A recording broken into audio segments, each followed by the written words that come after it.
chairs drug over to Talia's room, how they were getting in. They would drag the chair over there, climb through the window. Well, the window's locked now, they couldn't get in, but we were there all day long. The kid was so stupid, they tried to come through our house while we're at home. Think you're going to get by with that? Folks, I just pray I don't get in the flesh if I ever catch him in my house. Amen. Pray for me. Amen. Brother Rob walks over to him and said, I think I'm going to get a drink of water here. And he said,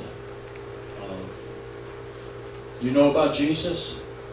He says, yeah, I know about Jesus. He said, you know how to get to heaven? He said, yeah. He said, how? He said, you got to accept Jesus. Right?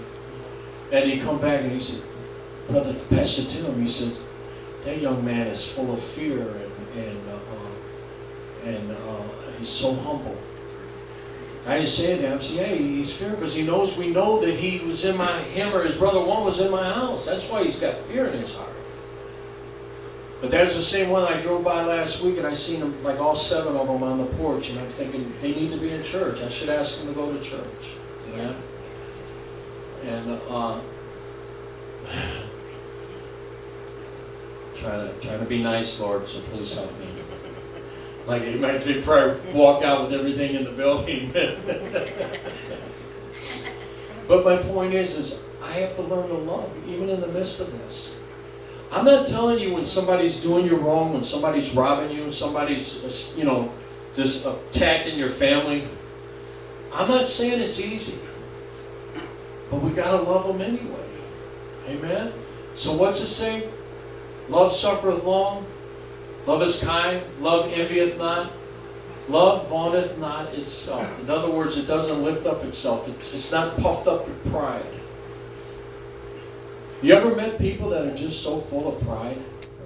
I remember years ago when I was young, I heard they were talking about some particular ball player that said, if you do it, it's not pride. Well, if you're talking about it, it is. If you can do it, that's an accomplishment. But if you're bragging about it, it's pride. Because I'm going to tell you something. Eventually, that ball player got old and couldn't do it anymore. Some of the greatest ball players went down in history, even went into the Hall of Fame, come to a point when they were young men and couldn't do it anymore. Young men, 40 years old. They got one guy now, Bartolo Colon, who played for the Indians back when he was a rookie, came through their Indian system. He's got a belly bigger than mine. He's 45 years old and he's still pitching effectively. Wow. That's amazing. Yes. But it's rare. Yes. He knows that he's on his last leg, and he should have been retired 8 years ago. Are you listening to me? Vaunteth not, love vaunteth not itself. Whatever you can accomplish in life, understand, as I said earlier, you're an instrument of God. It's nothing that you can do on your own. It's God using you or God opening doors for you. God blessing you. Brother Pierce, Brother Junior used to talk about a guy he worked with all the time that would always talking about, God didn't give me anything. I've earned everything I have.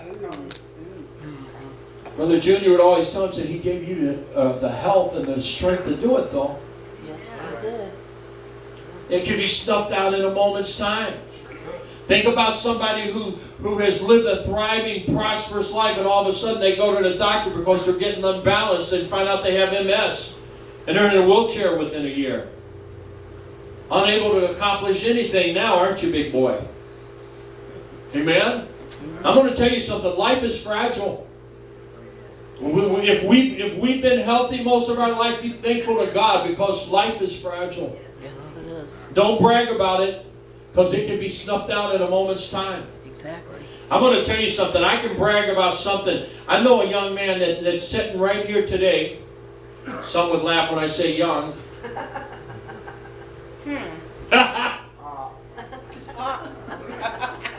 Who has had multiple motorcycle wrecks.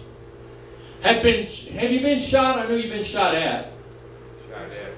He's been shot at multiple times. And could have been snuffed out. His life could have been snuffed out in a moment's time. And at this point in his life, he still has enough sense to credit God for it all. Even in the midst of his rebellion, in the midst of his running from God, Satan tried to take his life, but God spared him. Every time. Unfortunately, he had a brother that lost his life. And it recalls me of a lady who had 2 sons. And both sons were murdered. And I later found out one was in a barn, one was in a house. But I later found out both of them were over a woman. But see, there was a difference. So, Randy had a praying mother. That's right. Amen? That's right. Randy had a praying mother, and God protected Randy even in the midst of his rebellion. Amen? And I'm not emphasizing rebellion just to be a smart aleck, because we all have rebelled. Yes, we have. Amen? Sometimes we come to church and we're sitting there in rebellion, thinking we're doing the right thing and doing the wrong thing. Hello? You know, let me tell you something. Just because we think it's right doesn't always mean it's God's will. And it's only right when it's God's will. Are you listening to me? It's only right when it's God's will. You say, what are you talking about? Whatever. The job I have. Maybe it's not God's will for me to have. I'm being blessed, I'm being prosperous, but maybe it's not God's will for me. Brother Brandon has a great job right now, but there may be a time that God tells him to leave that job. You're going into full-time ministry. And let me tell you something, it's not easy in full-time ministry. When you don't have a check coming in every month and you're praying for God to move, and you're wondering where it's coming from, I'm in that position right now. Have been for some time. Amen. And now that I quit that job at the pizza shop, it's even worse. But I'm still trusting God. Yes. And you know what? He'll meet my needs. I go out the other day, Brother Kenny King come over and help me do some work on the ceiling, and while we're there, we're cutting the grass and cutting the wood for the fence. While he's cutting the grass, my engine on the motor on my lawnmower seized up. I didn't know why until I realized I forgot to put oil in it this summer. Now, if I can't get that engine unseized, which so far it doesn't look good, I'm going to have to buy another lawnmower. Along with buying some metal for the fence, along with buying a lock for the fence, along with buying me a new swing in the back, along with paying bills, and along with putting food on the table. Are you listening to me? Yeah. That's right, yeah. Marlene, you don't know nothing about what I'm talking about, do you? No, but I read about it. You read about it. You heard people complain about it, huh? Yeah. Amen? I'm not complaining. I'm just telling you realism. Yes. Real life. Amen. Don't envy people that you see. Amen. Because their life may be, you might not handle what they're going through. Nope. Can I say that again? Don't envy people when their life seems to be que sera, sera, or whatever. Right. When their life seems to be so fantastic, don't envy them. Because you don't know what they're going through. That's right. And you don't know what they've gone through. Right. Nancy, a lot of people don't know what you've gone through, huh? Amen. That can happen to them too. And it could happen to them. So love vaunteth not himself, is not puffed up, is not lifted up with pride. He does not behave himself unseemly. What does that mean? Unseemly? Out of order, out of character?